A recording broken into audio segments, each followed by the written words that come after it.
Hello UPSC aspirants and welcome to Edutap. तो guys, अगर आप यूपीएससी सीसेट 2026 की तैयारी कर रहे हैं तो ये सीरीज़ आपके लिए बहुत हेल्पफुल होने वाली है, क्योंकि इसमें हम टॉप 1000 क्वेश्चंस जो कि पिछले सालों में पूछे गए हैं, प्रीवियस ईयर पेपर में पूछे गए हैं आपसे, वो हम कवर कर रहे हैं इस सीरीज़ में। And this is part 12 for your reading comprehension. तो गाइज जल्दी से लाइक कर लीजिए सेशन को और सब्सक्राइब कर लीजिए अगर आप यहाँ पहली बार हैं। और गाइज इस सेशन में हम डिस्कस करेंगे जो कुछ ऐसे इंपॉर्टेंट पैसेजेस जो प्रीवियस ईयर पेपर में स्टूडेंट से पूछे जाते हैं, और उससे आपको पता चलता है कि क्या डिफ़िकल्टी लेवल आता है एग्ज़ाम में, कैसे पैसेजेस आते हैं और कैसे उनको सॉल्व करना होता है। तो गाइज जल्दी से चलिए शुरू करते हैं। बट आगे बढ़ने से पहले गाइज मैं आपको अपने मास्टर कोर्स के बारे में बता देता हूँ। अगर आपको एक वन स्टॉप सॉल्यूशन चाहिए अपने यूपीएससी सीसेट की प्रिपरेशन के लिए, तो you can join our master course. उसका लिंक वैसे तो इस वीडियो के डिस्क्रिप्शन में भी दिया हुआ है, बट मैं आपको बड़ा सिंपल तरीका बताता हूँ गाइस। आपने बस अपने ब्राउज़र पे जाना है और अपने ब्राउज़र पे जाके टाइप करना है edutap.in। जैसे ही आप edutap.in सर्च करेंगे, आप हमारे लैंडिंग पेज पे आ जाएंगे। ये रहा हमारा लैंडिंग पेज, और इसमें आप नीचे देखेंगे ये रहे आपके सीसेट कोर्सेज। इस पर क्लिक कीजिए, नीचे आइए और आपको दिखेंगे आपके यूपीएससी 2026 के सीसेट के मास्टर कोर्स। अब इसमें आपको क्या क्या मिलता है गाइस? एग्जाम से पहले आपको लाइव क्लासेस मिलती हैं, कॉन्सेप्ट क्लासेस मिलती हैं, आपको कॉन्सेप्ट नोट्स मिलते हैं, मॉक टेस्ट मिलते हैं प्रैक्टिस के लिए, प्रीवियस ईयर पेपर मिलते हैं, गाइडेंस और मेंटरशिप मिलती है, और quite doubt and query resolution. और इस पे अभी हम फ्लैट 70% डिस्काउंट ऑफर कर रहे हैं guys, and the coupon code is CSAT70। So you can use this coupon code and avail 70% discount on this course as of now. और guys ये मेरे कहने पे मत जाइए, आप पहले अपना डेमो लेसन्स लीजिए जाके। नीचे आप जाएंगे, आपको यहाँ पे डेमो लेसन्स दिखेंगे, इंग्लिश के, रीजनिंग के, क्वांट्स के। आप पहले डेमो लेसन देखिए और फिर डिसाइड कीजिए कि आपको ये कोर्स बेनिफिशियल लगेगा या नहीं लगेगा, आपके काम का है या नहीं है, and then make a wise decision. ठीक है, चलिएगा इस तो शुरू करते हैं अपना आज का सेशन। इसमें हम डिफरेंट पैसेजेस डिस्कस करेंगे PYQs के, और हम देखेंगे उनका सॉल्यूशन क्या बनता है। तो चलिए गाइस, सबसे पहले हमें क्या देखना होता है गाइस? आपको देखना होता है कि क्वेश्चन की डिमांड क्या है। तो उसने पूछा है कि which of the following statements best reflects the critical message. क्या मैसेज दिया है पैसेज में, हमें वो ढूंढना है। तो पूरे पैसेज का क्या मैसेज दे रहा है पैसेज में ऑथर, वो हमें जानना होता है। तो पहले ये करते हैं guys. Many people do not understand the connection between solid waste management and health in terms of the consequences of unattended heaps of garbage which become home for flies and other vermin। कि ज़्यादातर लोग solid waste management का और health का क्या relationship है वो नहीं समझते, क्योंकि जो हम कूड़ा करकट डालते हैं उसमें जो मक्खियाँ और जो मच्छर पैदा होते हैं, वही उसी से हम बीमार होते हैं। तो solid waste management is directly related to या directly proportional to your health, ये कह रहा है वो।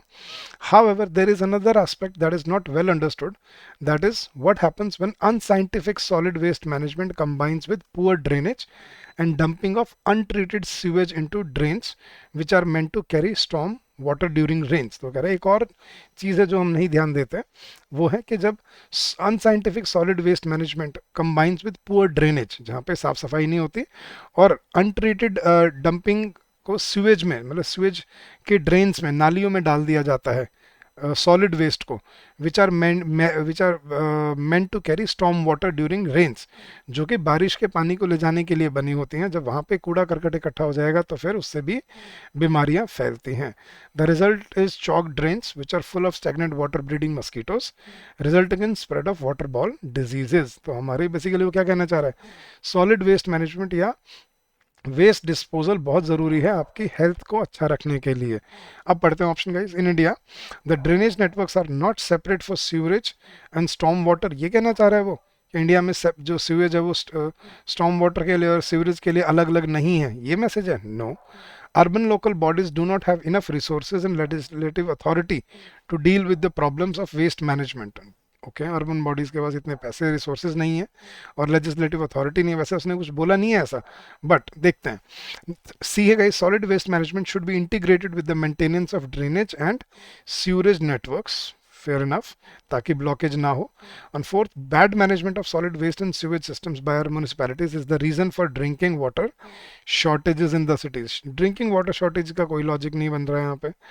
ठीक है। लोकल बॉडीज़ के पास रिसोर्सेज नहीं है, ये भी नहीं कह रहा वो क्या कहना चाह रहा है, सॉलिड वेस्ट मैनेजमेंट को इंटीग्रेट कर देना चाहिए ड्रेनेज और सीवरेज नेटवर्क्स के साथ, ताकि उसको प्रॉपरली मेंटेन किया जा सके और बीमारियों को कंट्रोल किया जा सके। ठीक है, वाटर शॉर्टेज की बात नहीं हुई है वहाँ पे, ना लेजिस्लेटिव अथॉरिटी और ना रिसोर्सेज की बात हुई है, और ना ये बोला है कि सीवेज और स्टॉर्म वाटर को अलग अलग के लिए हमारे पास ड्रेनेज नेटवर्क नहीं है। वो कह रहे हैं कि सॉलिड वेस्ट मैनेजमेंट को हमें इंटीग्रेट कर देना चाहिए ड्रेनेज और सीवेज के साथ, ताकि सॉलिड वेस्ट मैनेजमेंट को कंट्रोल किया जा सके। तो option C was your correct answer.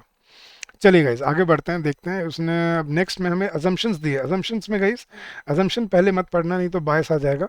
पहले सिर्फ पैसेज पढ़ो और फिर अपने क्वेश्चन के ऑप्शंस को पढ़ना होता है। चलिए गाइस पढ़ते हैं। In India authorities always look to store maximum amount of water in reservoirs during the monsoon season. India में क्या कह रहा है, अथॉरिटीज़ जो हैं मतलब जो गवर्नमेंट है, वो ज़्यादातर पानी रेजर्वोयर में मानसून सीजन में स्टोर करते हैं, which is then used for irrigation and generation of electricity during the summer months. जो कि बाद में जो पानी स्टोर किया होता है उसको इरिगेशन और इलेक्ट्रिसिटी जनरेट करने के लिए समर में यूज़ होता है। It is an internationally accepted practice that the water level of a reservoir should be kept below a certain level before the onset of monsoon. सही कह रहे हैं वो कि इंटरनेशनल ये प्रैक्टिस है कि मानसून सीजन शुरू होने से पहले रेजर्वोयर का पानी एक लेवल से नीचे रखना होता है, ताकि जो बारिश का पानी आए उसके भरने की जगह रहे हमारे पास। This is so that when monsoon rains come, there is space to store the excess rainwater and also so that the water can be released in a regulated manner, कि ताकि मानसून का पानी स्टोर किया जा सके, जगह होगी तभी स्टोर करोगे, और उसको रेगुलेट किया जा सके जब रिलीज करना है। But the authority store the maximum amount of water in reservoirs even before the close of the monsoon. लेकिन इंडिया में अथॉरिटीज ज़्यादातर पानी मानसून शुरू होने से पहले पूरा भर के रखती हैं उसको, only to ensure greater electricity generation and irrigation. लेकिन इंडिया में ज़्यादातर पानी मानसून से पहले भर के रखते हैं, ताकि ज़्यादा इलेक्ट्रिसिटी जनरेट हो पाए और ज़्यादा इरिगेशन हो पाए। तो क्या assumption दिया गया इसे देखते हैं। High risk are involve in holding maximum water in reservoirs due to our over dependence on hydro power project, कि ज़्यादा मतलब हाइड्रो पावर प्रोजेक्ट को करने के लिए हमारा रिस्क भी इन्वॉल्व है, क्योंकि ज़्यादा पानी है, अगर मानसून में बारिश ज़्यादा आ गई तो फिर बाढ़ भी आएगी। तो यस ये करेक्ट है। Storage capacity of dam should not be fully use before और ड्यूरिंग मानसून सीजन, बिल्कुल ठीक है कि बिल्कुल फुली यूज़ नहीं करनी चाहिए, क्योंकि उससे खतरा पैदा होता है फ्लड का। Role of dams in flood control is under estimated in India, के फ्लड कंट्रोल में जो रोल डैम्स का जो रोल है, ठीक है, वो अंडर एस्टिमेट किया जाता है इंडिया में। बिल्कुल सही बात है, क्योंकि तभी पानी भर के रखते हैं, उनको कोई फ़र्क ही नहीं पड़ता कि बाढ़ आएगी या पानी कैसे मैनेज होएगा। तो this is also correct. So all the three assumptions stand valid here. So option D is your correct answer. चलिए गाइस नेक्स्ट पैसेज पे चलते हैं। फिर से उसने हमें इन्फ्रेंसेस दिए हैं, दो इन्फ्रेंस दिए हैं, और हमें बताना है कि कौन सा इन्फ्रेंस सही है या गलत है अकॉर्डिंग टू द पैसेज। चलिए गाइस पढ़ते हैं और फिर सॉल्व करते हैं इसको। इकोनॉमिक लिबरलाइजेशन मतलब economic freedom in India was shaped largely by the economic problems of the government then by the economic priorities of the people. वो क्या कह रहा है कि लिबरलाइजेशन जो एलपीजी रिफॉर्म्स हुए थे इंडिया में, उसकी बात कर रहा है शायद वो। Economic liberalisation in India was shaped largely by the economic problems of the government. वो economic problems of the government की वजह से बनाए गए थे, ना कि rather than by the economic priorities of the people और by the long term development objective, या लॉन्ग टर्म ऑब्जेक्टिव ध्यान में रख के नहीं बनाए गए, लोगों को इकोनॉमिक प्रायोरिटी ध्यान में रख के नहीं बनाए गए थे इकोनॉमिक लिबरलाइजेशन के प्लान। वो था economic problems of the government. Thus, there were limitations in conception and design, which have been subsequently validated by experience. और इसीलिए उसका जो डिज़ाइन था उसमें लिमिटेशन थी, कॉन्सेप्ट में डिज़ाइन में कमियां थी, जो बाद में एक्सपीरियंस से वैलिडेट भी हुई। जॉबलेस ग्रोथ देखने को मिली, परसिस्टेंट पॉवर्टी देखने को मिली, जॉबलेस ग्रोथ हुई, persistent poverty I, rising inequality have mounted as problem since economic liberalization began। जब से इकोनॉमिक लिबरलाइजेशन हुई है, जॉबलेस ग्रोथ हो रही है कंट्री में, persistent poverty है और rising inequality है। All these years later, four quiet crises confront the economy। इतने सालों बाद हमारे सामने इकोनॉमी के सामने अभी भी 4 बड़े खतरे खड़े हैं, agriculture, infrastructure, industrialisation and education as constraints on the country's future prospect, जो कंट्री के फ्यूचर प्रोस्पेक्ट को खतरे में डालते हैं। These problems must be resolved if economic growth has to be sustained, कि अगर इकोनॉमिक ग्रोथ को सस्टेन करना है, and transformed into meaningful development, और उसको मीनिंगफुल डेवलपमेंट में कन्वर्ट करना है, तो हमें प्रॉब्लम, इन 4 प्रॉब्लम्स को रिजॉल्व करना पड़ेगा। तो क्या इन्फ्रेंस निकाला जा सकता है यहाँ से? पहला इन्फ्रेंस है, it is essential to rethink and redefine the economic role of the state in the quest for development. कि भाई economic role of the state मतलब देश का, गवर्नमेंट का क्या इकोनॉमिक रोल है, अगर हमें अपनी डेवलपमेंट की क्वेस्ट में अगर हमें इसको जानना है, तो हमें रीथिंक करना पड़ेगा economic role of the state के, मतलब गवर्नमेंट की प्रॉब्लम्स को देख के नहीं, लोगों को देख के हमें अपनी इकोनॉमिक पॉलिसी बनानी पड़ेगी। तो this is correct. Second, India has not made effective implementation of its policies in social sectors nor made sufficient investments in them. कि इंडिया ने ना तो अपने सोशल सेक्टर में सही पॉलिसी इंप्लीमेंट की है, ना ही उसमें सही इन्वेस्टमेंट की है, तभी तो ये 4 प्रॉब्लम खड़ी हैं हमारे सामने। So both the inferences are valid here on the basis of the passage. So option C is your correct answer. तो गाइस ऐसे पढ़ के आपको और एनालाइज करके फिर अपने पैसेज को सॉल्व करना होता है बाय अंडरस्टैंडिंग इट थरली। चलिए गाइस नेक्स्ट पैसेज देखते हैं एक बार। उसमें इसने पूछा है कि what is the critical message given by the passage, के पैसेज से क्या हमें मैसेज मिल रहा है, वो हमें ढूंढना है। पढ़ते हैं। Spanish ships in the late 16th century first brought the potato tuber from South America to Europe, whereby in the early 19th century it had become a reliable backup to cereal crops, particularly in the cold rain-soaked soils of Ireland। तो क्या कह रहा है कि Spanish ships पहली बार 16th century में potato tuber, एक potato की किस्म है, वो साउथ अमेरिका से यूरोप लेके आए, वेयर बाय जो उसके बाद क्या हुआ 19वीं सदी तक ये पटेटो क्या बन गया, पटेटो ट्यूबर ये बैकअप बन गया सीरियल क्रॉप्स का, particularly in the cold rain soaked soils of Ireland. और स्पेसिफिकली कहाँ पे? आयरलैंड में। आयरलैंड में जहाँ पे गीला रहता है मौसम, ज़्यादातर गीली मिट्टी रहती है, वहाँ पे सीरियल क्रॉप्स का बैकअप बन गया ये पोटैटो ट्यूबर। द आयरिश, जो आयरिश लोग थे, were soon almost wholly dependent on the potato as their staple food. और बहुत जल्दी ही पूरे आयरिश लोग जो थे वो बिल्कुल होली डिपेंडेंट हो गए पोटैटो पे एज देयर स्टेपल फूड, उनका मेन फूड बन गया potato. And they were planting primarily one prodigious variety the lumbar potato, और वो खासकर एक वेराइटी को उगा रहे थे ज़्यादातर आयरिश लोग। वो कौन सी थी? Lumper potato, whose genetic frailty, जो जेनेटिकली इतनी कमज़ोर थी, would be cruelly exposed by the fungus phytophthora infestans, जो कि बाद में फंगस जिसमें लगने लगी थी, जो फाइटोप्लोथोरा इन्फेस्टेंट्स नाम से थे।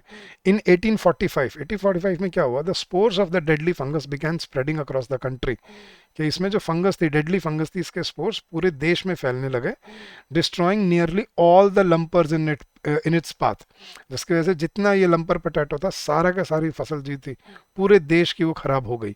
द रिजल्टिंग फेमिन किल्ड और डिस्प्लेस्ड मिलियंस, और इसकी वजह से जो सूखा पड़ा, फेमिन आया, उसकी वजह से लाखों लोग घर छोड़ के जाना पड़ा, या वो मारे गए भूखमरी के मारे। तो उसने क्या क्रिटिकल मैसेज दिया गया, देखना।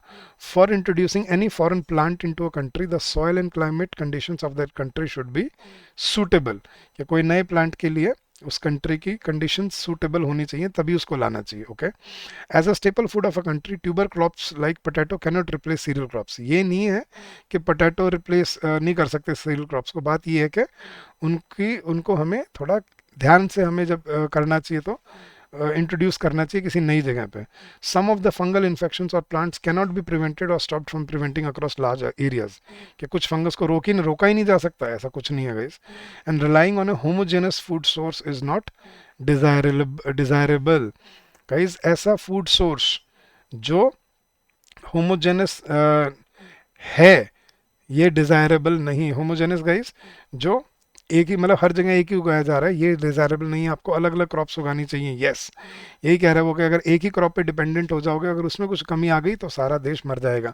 सो relying on a homogenous food source is not desirable, that is the correct inference, critical message, कि ऐसा मत करो कि कोई नई क्रॉप लाए और उसी पे डिपेंडेंट हो गए आप। ठीक है, अपना मोनोकल्चर मत बनाओ। कहने का मतलब क्या है, उसको वेराइटी रखो, ताकि कल को कोई मुश्किल आए तो आपके पास दूसरी क्रॉप्स हो जिससे आप अपना काम चला पाओ। So that is the correct answer here. चले गाइस, अब ये है आपका आज का होमवर्क पैसेज। अब इसका आंसर मैं आपको नेक्स्ट क्लास में दूंगा, ठीक है। अगर आपको इस सेशन का पीडीएफ चाहिए गाइस तो हमारे टेलीग्राम चैनल पे मिल जाएगा।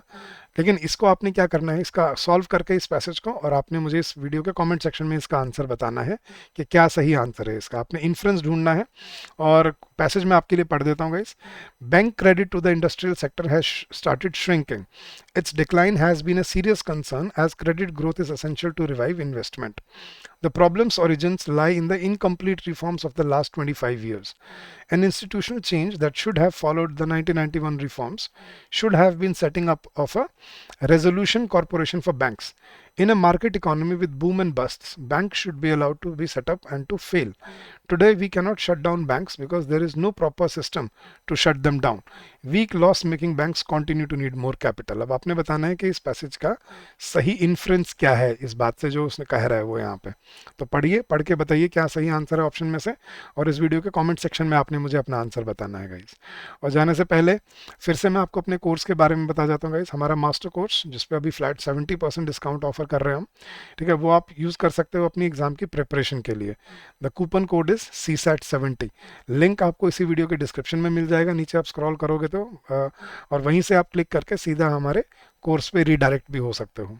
तो गाइस, अगर आपका कोई डाउट रह जाए, कोई क्वेरी रह जाए regarding anything at all, you can always call us on this number during the office hours, which is 8146207241, or you can also drop us an email at hello@edutab.co.in. That's our official email ID. So thank you once again guys. Keep on working hard, keep on giving your best, and I'm sure you will come out with flying colors. So thank you so much and happy learning to all of you.